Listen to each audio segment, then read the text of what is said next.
എന്റെ മുറപ്പെണ്ണിന്. അന്ന് എനിക്ക് പണമില്ലാത്തതിന്റെ കുറവുകൊണ്ടല്ലേ നിന്നെ എനിക്ക് വിവാഹം കഴിച്ചു തരണമെന്ന് പറഞ്ഞപ്പോ നിന്റെ അച്ഛൻ എന്നെ അപമാനിച്ച് വീട്ടിൽ നിന്ന് ഇറക്കി വിട്ടത്. ഇന്ന് ഞാൻ തിരിച്ചു വന്നിരിക്കുന്നത് നിന്റെ അച്ഛനെ വിലയ്ക്ക് വാങ്ങാനുള്ള പണത്തോടെയാണ്.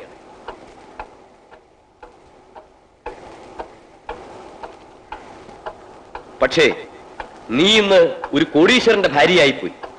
അതിലെനിക്ക് പരാതിയോ പരിഭവമോ ഇല്ല. നിന്റെ ഭർത്താവിന്റെ ഭരണശേഷമെങ്കിലും നീ എന്റെ ഭാര്യയായിരിക്കണമെന്ന് എനിക്ക് നിർബന്ധമുണ്ട്.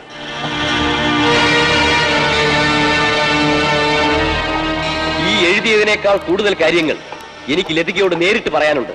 ബുധനാഴ്ച വൈകിട്ട് 5:30-ക്കുള്ള വണ്ടിക്ക് ഞാൻ നിങ്ങളുടെ നാട്ടിലെത്തും. സ്വന്തം സുധിയും. ഹലോ, ആ എന്താ കോൺഫറൻസ് ഒക്കെ കഴിഞ്ഞോ? എന്ന് പുറപ്പെടും? എന്താ ഇങ്ങനെ പൊട്ടിച്ചിരിക്കുന്നത്?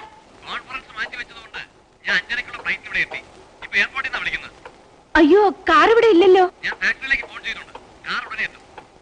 നേരിട്ട് ഇങ്ങോട്ടല്ലേ വരുന്നത്? ആ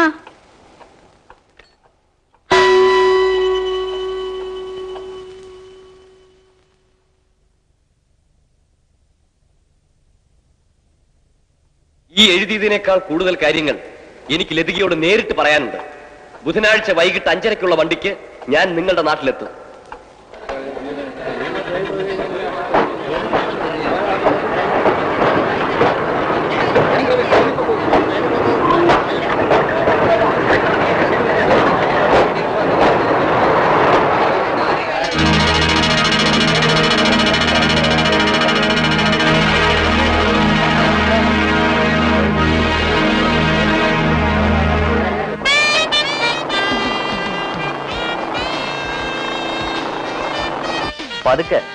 രാജ്, നാളെ മുതൽ ഞാൻ ബൈക്കിൽ കയറില്ല.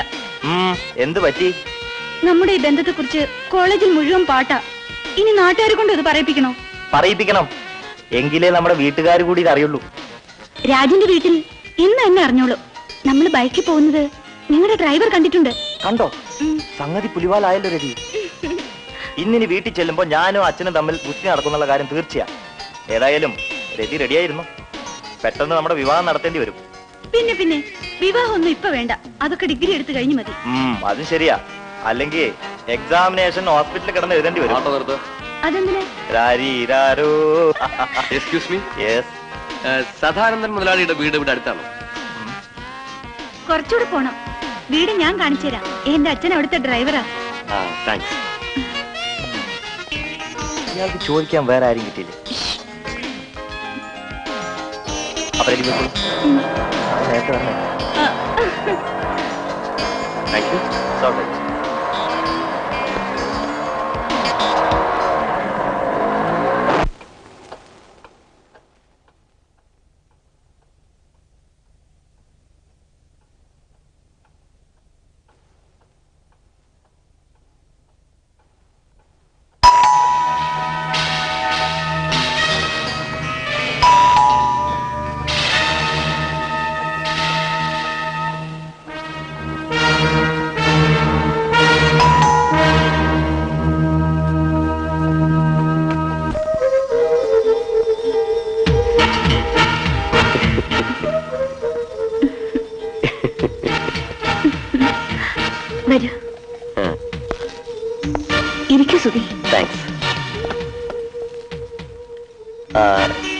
ലതികയ്ക്ക് എന്നോടുള്ള സ്നേഹത്തിന് യാതൊരു മാറ്റവും വരാത്തതിലാണ് എനിക്ക് അതിശയം.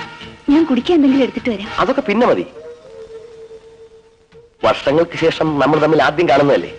കണ്ട് കൊതി തരട്ടെ. ലതിക ഇരിക്കൂ.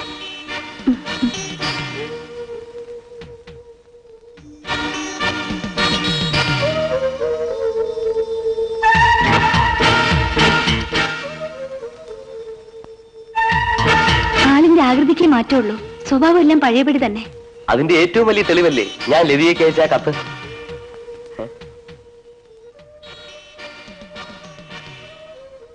എന്താ ആ കത്ത് കിട്ടിയില്ലേ?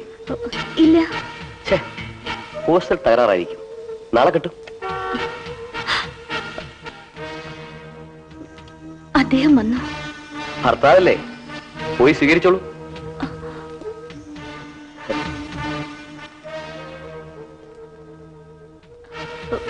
സുധി ഞാനിവിടെ പോയേക്കാം. ലതികയെ ആ കിളവന്റെ കൂടെ കാണുന്നത് എനിക്കിഷ്ടമല്ല. ചെല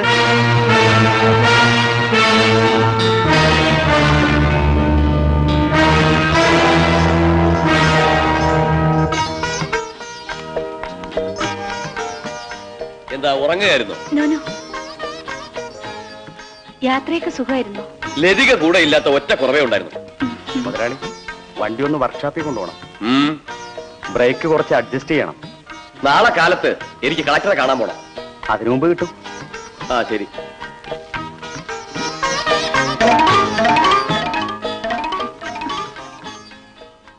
സഹായത്തിന് ആരെങ്കിലും നിർത്താൻ പറഞ്ഞ ലതിക എന്താ അനുസരിക്കാത്തത്? എല്ലാ വേലയ്ക്കും ആളെ നിർത്തിയ എനിക്കിവിടെ എന്തെങ്കിലും ജോലി വേണ്ടേ? നിനക്കിവിടെ കൂട്ടിനൊരാളുണ്ടാവുമല്ലോ. നിങ്ങളില്ലാത്തപ്പോ ആ ഡ്രൈവറുടെ മകൾ എപ്പോഴും ഇവിടെ തന്നെയാ. ഈ കോൺഫറൻസ് മാറ്റി വെച്ച ഉടനെ ഞാൻ ഇങ്ങോട്ട് ഓടിയെത്തിയത് നീ ഇവിടെ ഒറ്റയ്ക്കല്ലേന്ന് കരുതിയിട്ടാ. ഈ കോൺഫറൻസിന് പോകുമ്പോ ഞാനും കൂടെ വരാം. കൂടെ വരുന്നതിൽ എനിക്ക് വിരോധം ഉണ്ടായിട്ടല്ല, അവിടെ നടക്കുന്ന ആചാരങ്ങളുമായിട്ട് നിനക്ക് പൊരുത്തപ്പെടാൻ കഴിയുമോ എന്നാ പേടി. അക്കാര്യത്തിൽ പേടിക്കണ്ട, നിങ്ങൾ എന്റെ കൂടെ ഉണ്ടാവില്ലേ? ശരി, അടുത്ത മാസം നമുക്ക് ഒരുമിച്ച് പോവാം. എടാ, എന്തോ അവന്റെ ബൈക്കിൽ ഒരു പെണ്ണ് കയറി പോകുന്നത് കണ്ട ഉടനെ നീ എന്താ ചെയ്യേണ്ടത്? സാറിനെ വിവരം അറിയിക്കണം. എടാ വിവരം കെട്ടവനെ, ഓ.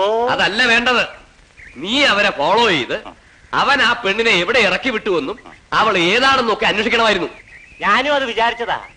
എന്നിട്ട് എന്താടാ നീ അത് ചെയ്യാതിരുന്നത്? ഫോളോ ചെയ്യാൻ കാറിൽ പെട്രോൾ വേണ്ടേ? നോക്കിയപ്പോ കഷ്ടിച്ച് വീട്ടിൽ പെട്രോളേ ഉണ്ടായിരുന്നുള്ളൂ. നീ ഒന്നും ഒരിക്കലും നേരെയാവില്ലടാ. സാറിങ്ങനെ എല്ലാ കാര്യങ്ങളും അളന്ന് മുറിച്ച് എന്നാലേ ഞാൻ പിന്നെ എന്ത് ചെയ്യാനാ? ചതിച്ചോ? എടാ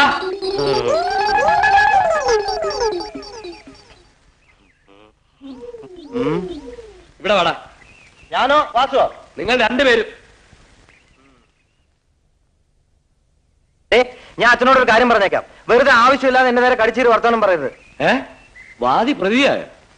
എടാ ഞാൻ നിന്റെ അച്ഛനാണ്. അച്ഛനല്ലെന്ന് ഇവിടെ ആരെങ്കിലും പറഞ്ഞോ? ഞാൻ പറഞ്ഞില്ല. കാര്യം എന്താണെന്ന് വെച്ചാൽ നേരെ അങ്ങ് ചോദിച്ചൂടെ? എന്തിനാണ് അച്ഛാ ഈ വളച്ചുകെട്ടലൊക്കെ? നീ ഇന്നൊരു പെണ്ണിനെ ബൈക്കിൽ കയറ്റിക്കൊണ്ട് പോയോ? എടാ ചോദിച്ചത് കേട്ടില്ലേ? ആ, കൊണ്ടുപോയി. ഏതാ പെണ്ണ്? എന്റെ കോളേജിൽ പഠിക്കുന്ന. നിന്റെ ബൈക്ക് എന്താ കോളേജ് ബസ്സാണോ? കണ്ടവരെയൊക്കെ കൊണ്ടുവരാനും കൊണ്ടുപോയി വിടാനും ഒക്കെ. ഞാനും ആ കുട്ടിയും തമ്മിൽ സ്നേഹമാണ്. എടാ ഞാൻ നിന്നെ കോളേജിലേക്ക് അയച്ചത് സ്നേഹം പഠിക്കാനല്ല, നാളെ അക്ഷരം പഠിക്കാനാ. അതിന് പഠിപ്പ് കഴിഞ്ഞിട്ട് വിവാഹം കഴിച്ചെന്നാ മതി. നിന്റെ വിവാഹം ഞാൻ പണ്ടേ നിശ്ചയിച്ചു വെച്ചിരിക്കുക. അതേതായാലും നന്നായി. പക്ഷെ ഒരു കാര്യം, മറ്റുള്ളവരുടെ മുമ്പിൽ വെച്ച് അച്ഛനെ ധിക്കരിച്ചു എന്നുള്ള ചീത്തപ്പേര് എനിക്ക് ഉണ്ടാക്കി വെക്കരുത്. പറഞ്ഞേക്കാം. എടാ അവനാ പറഞ്ഞതിന്റെ അർത്ഥം എന്നൊക്കെ മനസ്സിലായോ? ഇല്ല. അല്ലെങ്കിൽ നിന്നോടത്തൊക്കെ ചോദിച്ചിട്ട് എന്താ കാര്യം? സാർ നാളത്തേക്ക് പെട്രോള്. അയ്യോ